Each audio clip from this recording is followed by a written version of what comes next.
대림절 제3주를 맞이했습니다. 중고등부 친구들을 예수님의 이름으로 축복합니다.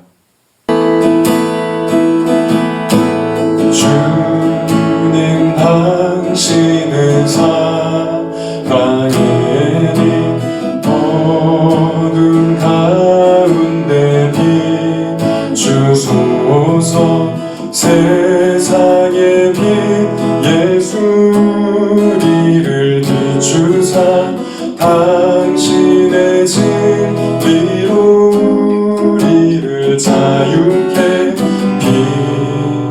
비추소서. 우리 위에 전능하사 천지를 만드신 하나님 아버지를 내가 믿사오며 그 외아들 우리 주 예수 그리스도를 믿사오니 이는 성령으로 잉태하사 동정녀 마리아에게 나시고 본디오 빌라도에게 고난을 받으사 십자가에 못 박혀 죽으시고 장사한 지 사흘 만에 죽은 자 가운데서 다시 살아나시며 하늘에 오르사 전능하신 하나님 우편에 앉아 계시다가 저리로서 산 자와 죽은 자를 심판하러 오시리라. 성령을 믿사오며 거룩한 공회와 성도가 서로 교통하는 것과 죄를 사하여 주시는 것과 몸이 다시 사는 것과 영원히 사는 것을 믿사옵나이다. 아멘. 오늘 우리에게 주신 하나님의 말씀은 요한복음 1장 6절에서 8절입니다. 하나님께로부터 보내심을 받은 사람이 있으니 그의 이름은 요한이라. 그가 증언하러 왔으니 곧 빛에 대하여 증언하고 모든 사람이 자기로 말미암아 믿게 하려 함이라. 그는 이 빛이 아니요 이 빛에 대하여 증언하러 온 자라. 아멘. 전사님이 요즘에 코로나 관련해서 이 책 한 권을 읽고 있는데 여기에 써있는 이야기를 잠깐 읽어볼게요.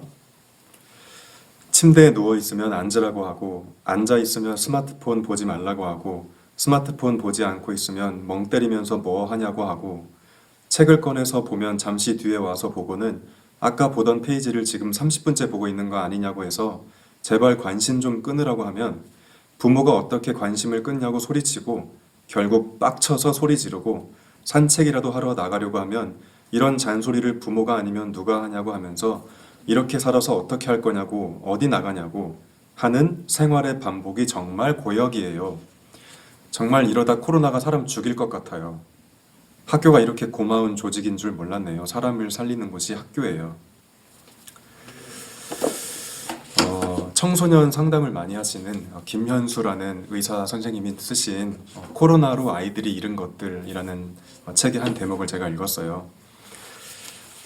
우리 중고등부 친구들에게도 해당이 되는 이야기인지는 잘 모르겠지만 확실한 건 우리 모두 참 힘든 시기를 보내고 있다. 특별히 청소년 여러분이 그렇겠다 이런 생각을 하게 됩니다. 인생을 어느 정도 사신 어른들, 저는 아직 뭐 어른이라고 하긴 좀 그렇고 정말 어른들은 그동안 별의별 경험을 하시면서 수십 년을 살아오셨기 때문에 지금 일어나고 있는 어떤 코로나와 관련된 사회적인 현상들도 많이 힘드시긴 하지만 그래도 늘 겪던 인생의 어려움의 연장선에서 이렇게 받아들이실 수도 있다면 이제 막 삶을 시작한 우리 친구들에게는 이 코로나라는 기간이 얼마나 충격이 클지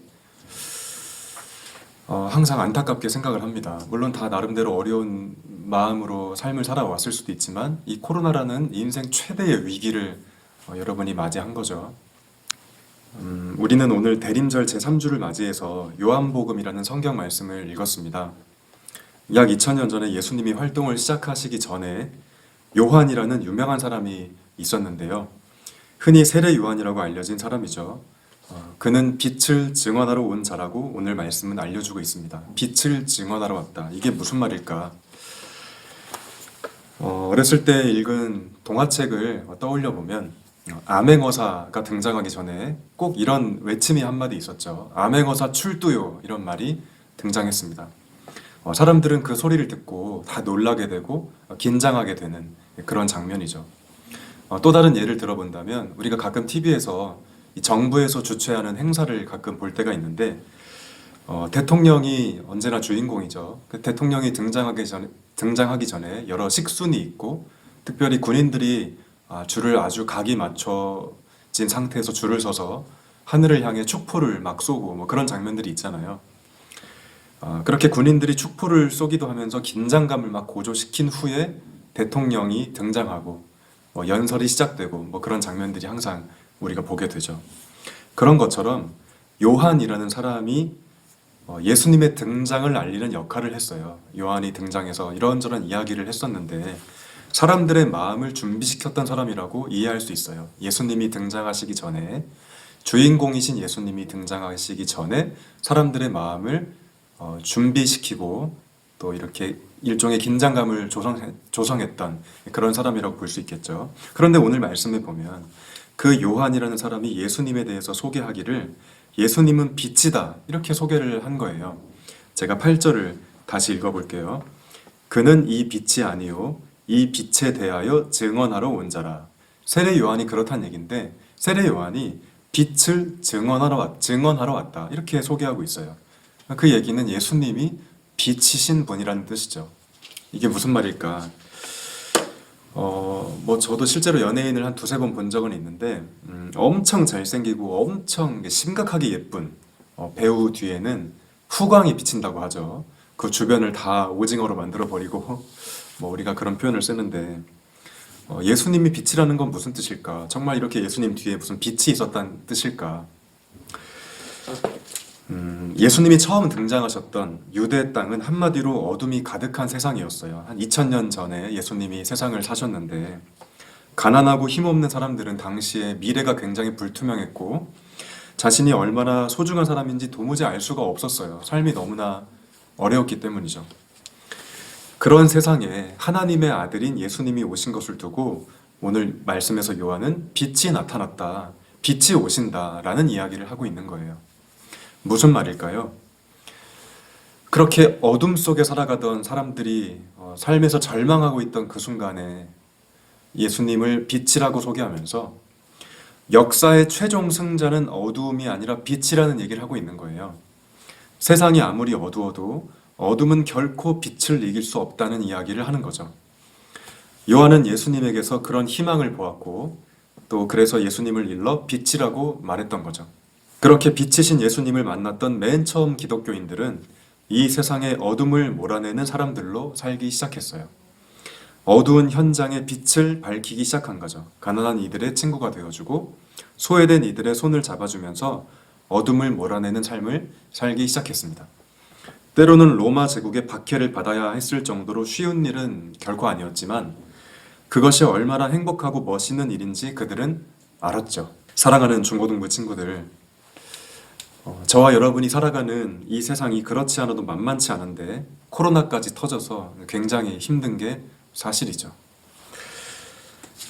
가수 지코 씨가 조금 철진한 노래긴 하지만 왜들 그리 다운돼 있어 이렇게 노래했잖아요. 네, 그렇게 노래를 불렀는데 사실 다운되지 않는 게 어려운 세상이죠. 취업도 안 되고 취업이 안 되니까 결혼도 하기 싫고 근데 그러다가 코로나까지 터졌는데 왜들 그리 다운돼 있냐니 다운이 될 수밖에 없죠.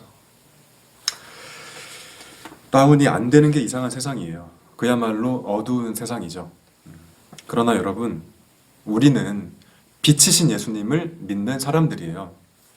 단언컨대 어둠은 결코 빛을 이길 수 없어요. 그 빛이 얼마나 농도가 짙냐 중요하지 않아요. 불 켜면, 촛불에 불을 밝히면 어둠은 물러나게 돼 있어요. 그게 어떤 어둠이든. 세상이 이렇게 엉망인 것 같아도 이 역사의 최종 승자는 하나님이시라는 말을 제가 지금 하고 있는 겁니다. 여러분에게 이 믿음이 있다면 우리에게 주어진 삶은 한번 살아볼 만한 삶이죠. 쉽지만은 않은 게 우리의 삶이지만 빛이신 예수님이 다시 오실 것을 믿는 기독교인들은 어두운 세상에 빛을 밝히는 삶을 살게 되고요. 경쟁이 가득한 세상에 평화를 심고 미움이 가득한 세상에 사랑을 심고 단순히 돈 많이 벌고 출세하는 것보다 더 가치 있는 그 일이 뭔지 아는 사람으로 이 세상을 살게 됩니다. 그렇게 살아가는 저와 여러분 때문에 세상에 가득한 어둠의 힘이 저 멀리 물러가게 되기를 정말 진심으로 기도하는 마음으로 오늘 말씀을 마치겠습니다.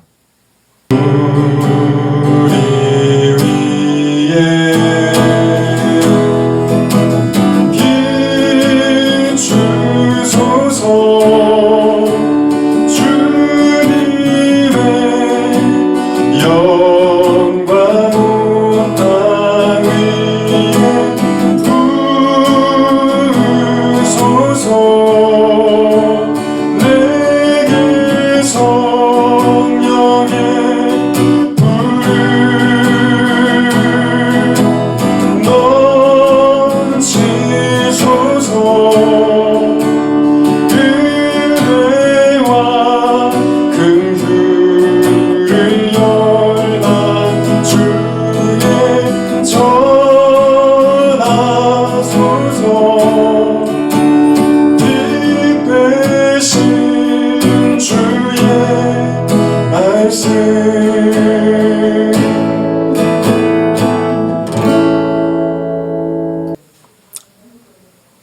그냥 비대면 예배로만 우리가 만나야 하는 상황이죠. 우리 친구들이 늘 건강하기를 기도합니다. 우리 잘 지내다가 꼭 교회에서 다시 만났으면 좋겠습니다. 하늘에 계신 우리 아버지여, 이름이 거룩히 여김을 받으시오며 나라가 임하시오며 뜻이 하늘에서 이루어진 것 같이 땅에서도 이루어지이다. 오늘 우리에게 일용할 양식을 주시옵고 우리가 우리에게 죄 지은 자를 사하여 준 것 같이 우리 죄를 사하여 주시옵고 우리를 시험에 들게 하지 마시옵고 다만 악에서 구하시옵소서. 나라와 권세와 영광이 아버지께 영원히 있사옵나이다. 아멘.